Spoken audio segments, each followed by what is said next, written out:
نے آج سے پہلے جو بھی کیا تم نے چھوڑو، اس کی ٹینشن نہ لو، سب کچھ بھول بھلا کے اللہ کے سامنے کھڑے ہو جاؤ، محبت کا قیام کرو، عاجزی کا رکوع کرو، اور امید کی کیفیتوں سے اللہ کو سجدے کرو، اور 2 رکعت نفل پڑھنے کے بعد اللہ کے سامنے ہاتھ اٹھاؤ، جھولی پھیلاؤ، جتنا گر سکتے ہو، جتنا بچ سکتے ہو بچ جاؤ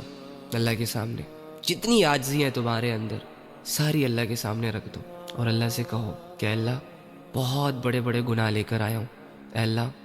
بہت بڑی بڑی بغاوتیں لے کر آیا ہوں، جانے انجانے میں نے ہر وہ چیز کی جس سے تو نے منع کیا، کچھ لوگوں نے کروائی،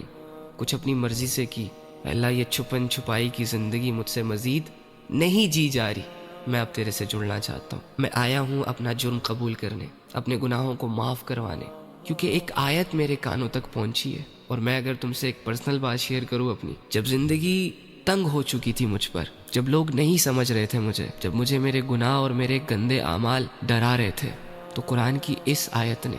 مجھے ایک نئی زندگی دی۔ اگر یہ آیت میں نہ پڑھتا تو شاید آج میں آپ لوگوں سے یہاں بات نہ کر رہا ہوتا، اور وہ ہے قُلْ يَا عِبَادِيَ الَّذِينَ أَسْرَفُوا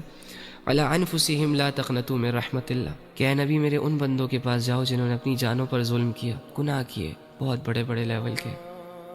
اللہ کو ناراض کیا، جاؤ ان کے پاس اور ان سے کہو کہ اللہ کی رحمت سے مایوس نہ ہونا، اللہ سارے گناہوں کو معاف کر دے گا۔ یہ مت سوچنا کہ اللہ گناہ معاف نہیں کرے گا۔ جب میں نے یہ آیت پڑھی تو میں خوش ہو گیا، مجھے ایک نئی زندگی مل گئی، ایک نیا راستہ مل گیا۔ تو تم بھی جاؤ اللہ کے پاس اور اللہ سے کہو کہ اللہ میں بھی گنہگار ہوں، اللہ میں بھی ان لوگوں میں شامل تھا جو تجھ سے دور بھاگتے ہیں، لیکن میں آ گیا میرے رب،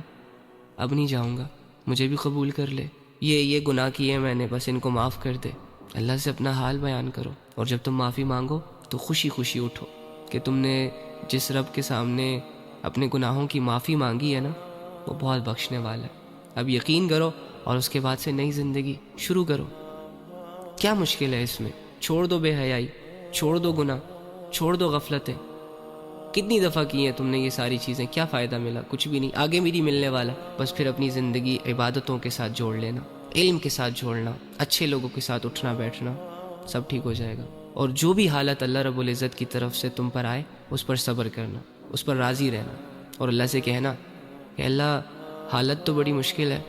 لیکن اگر اس مشکل حال میں تیری رضا مجھے مل رہی ہے تو اٹس اوکے، ٹھیک ہے۔ ہاں، دنیا کی پرواہ نہ کرو، اپنے آپ کو اللہ سے جوڑو گے تو ایک مضبوط انسان بن کر لوگوں کے سامنے آ پاؤ گے۔ اگر اللہ سے دور بھاگتے رہے تو باوجود اس کے کہ دنیا میں تمہارے نام کے